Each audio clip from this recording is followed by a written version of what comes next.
Imagine that in attempting to make sense of the relationship between the benefits of acquiring and the detriments of losing, imagine in sort of like a classic example that I'm a young kid and I'm going to the lunchroom, and mom gave me some money for lunch.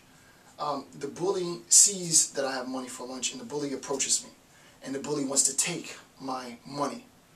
If I recognize that insofar as the bully takes my money, let's say this is the only meal that I might eat for the day, right? If I recognize that insofar as my loss of that money is going to result into a greater sense of discomfort, a greater sense of pain from not eating than from probably getting punched in the eye by the bully, then I'm going to weigh my alternatives, right? Well, me being hungry for the rest of the day is a greater pain, is a greater trauma, is a greater exacerbation of my sense of loss of not eating than him hitting me in the eye and my eye hurting for 10 minutes. What do you think I'm going to end up doing?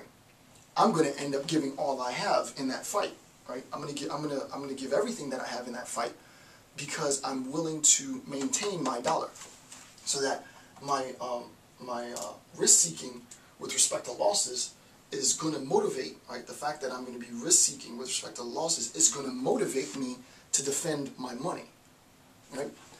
And it's probably, not always the case, but it's probably, at least theoretically, going to motivate me more than it's going to motivate him to take my money. So if I were a betting man, right? If I were a betting man, and I'm not going to show you how to use this to strengthen your bets, that would just be bad, right? But if I were a betting man, what I would say is the kid who has the potential, the physical body, there's a lot involved in this, right? The kid who has the potential, the physical structure, and theoretically I can get in the kid's mind and I can recognize how desperate the situation would be were he to lose his money, I would go for the quote-unquote the underdog, right? Because the underdog has more to lose in not getting his, or in having his money confiscated. Typically, what we think, however, you'd always hear this, right? It's the champion that has more to lose because the champion might lose the belt, right?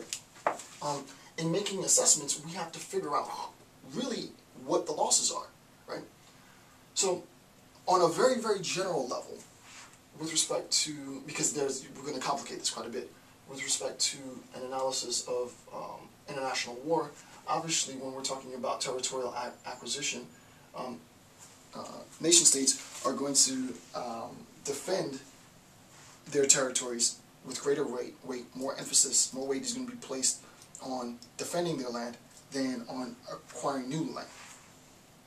Then I talked about defensive realism. Number 4 is the following. This is an important quote, right? Political candidates are more concerned in avoiding alienating key constituents, right? So an application of prospect theory to sort of candidates and the way that they think, generally speaking, political candidates are more concerned with avoiding alienating key constituents than strengthening support among those groups. What does that mean, and how does it apply to prospect theory, right? What we're attempting to do is take prospect theory, which is technically constructed for individuals, and apply the concepts and the theory of prospect theory to nation states. We've talked about some of the problems that we're going to run into inherently, but nevertheless, we're still attempting to apply the theory. In talking about candidates, it is likely, according to the theory, that candidates will attempt to avoid alienating the constituents that they already have, right? Rather than strengthening support among the group. So what does that look like, right? And how does it play? I think it's very, very important in a contemporary discussion, right? So I'm going to come back to this so I can get rid of this. All right. So imagine that I have here's my candidate, and this is my constituency, right? And this is my constituency. We'll say that X is my constituency, and O is my opponent's constituency. We recognize that these are flexible state of affairs. An X can turn into an O can turn into an X, right? Assuming that partisanship isn't entrenched in the voter population. So assuming that partisanship, and Levy doesn't get into this level of complexity, but assuming that partisanship is not entrenched and that people are sort of open-minded, imagine that we have XO, XO, XO, XO, XO, XO, XO. Imagine that we have an even distribution of people in my constituency. So, which is usually the case, right? Political candidates are more concerned in avoiding alienating their constituents. So I already have this, right? So my emphasis is going to be placed on preserving my relationship with these people, right? My emphasis is going to be placed on preserving my relationship with these people, right?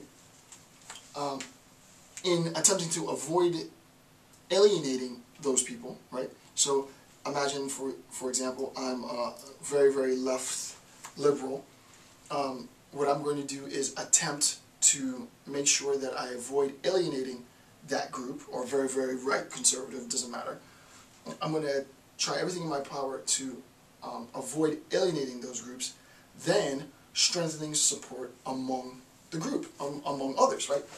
Then strengthening support within my group, but also targeting people outside of my group, right?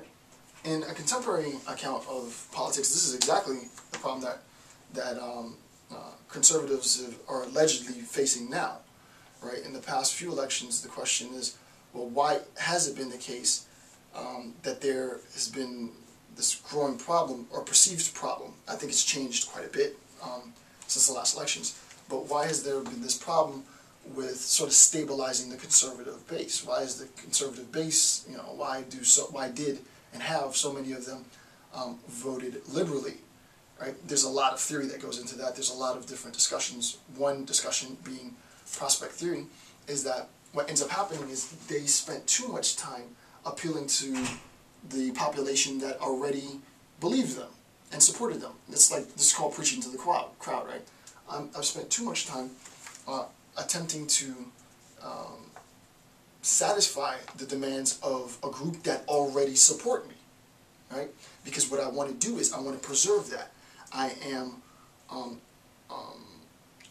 risk averse with respect to gains. I'm risk averse with respect to gains. I have an aversion to actually going out and sort of accommodating, and I'm not saying that the Republican Party is doing this. This is just an example, right? This is one theoretical example as to why energizing the base, in a sense, failed. If energizing the base, that phrase, and we've all heard it, means, with respect to prospect theory, that I'm going to attempt to preserve the constituents that I already have because of partisan entrenchment, then the argument is saying that that's a waste of time because you already have that base, and what you're doing is you're attempting to pacify and satisfy that base rather than direct your focus at acquiring new constituent members. So you would be risk averse with respect to gains, and you would be and this is the important point, right? You would be risk seeking with respect to losses. So what ends up happening is you have a much, much bigger piece of the pie to lose if you don't go out and try and recruit new conservatives. And that's what ended up happening, right? They lost quite a bit. They overwhelmingly lost, right? If there is to be an interesting 2012 election, and by saying that I'm dating my video, which I don't really care about, but in just any example, right? If there is to be an interesting debate between parties, especially the relationship between candidates and constituents, then you have to recognize that those that you have entrenched politically, partisans, right, entrenched partisanship, that's a given, right? You shouldn't, it doesn't make sense, it doesn't make practical sense at all to try and appease entrenched partisanship, because they're already going to vote for you no matter what you do, right? What you need to do is you need to recognize that it is to your disadvantage to be risk averse with respect to that population, right? Because not taking the risk of, maybe doing something that doesn't typically define, either the left or the right, is not going to affect that population, because that percentage, now the trick is figuring out what percentage of your constituency is represented by that demographic And I don't know that anybody's done that, to be honest with you. Somebody should be creating a survey. You would think, right, that would be some type of survey or incorporated in our census. There would be some idea of sort of entrenched partisanship, because, I mean, you know, you're preaching to the choir. You're wasting your time. So I think that makes sense. It makes sense to me. Hopefully, I explained it clearly. I don't know of another way to explain that better than that, right?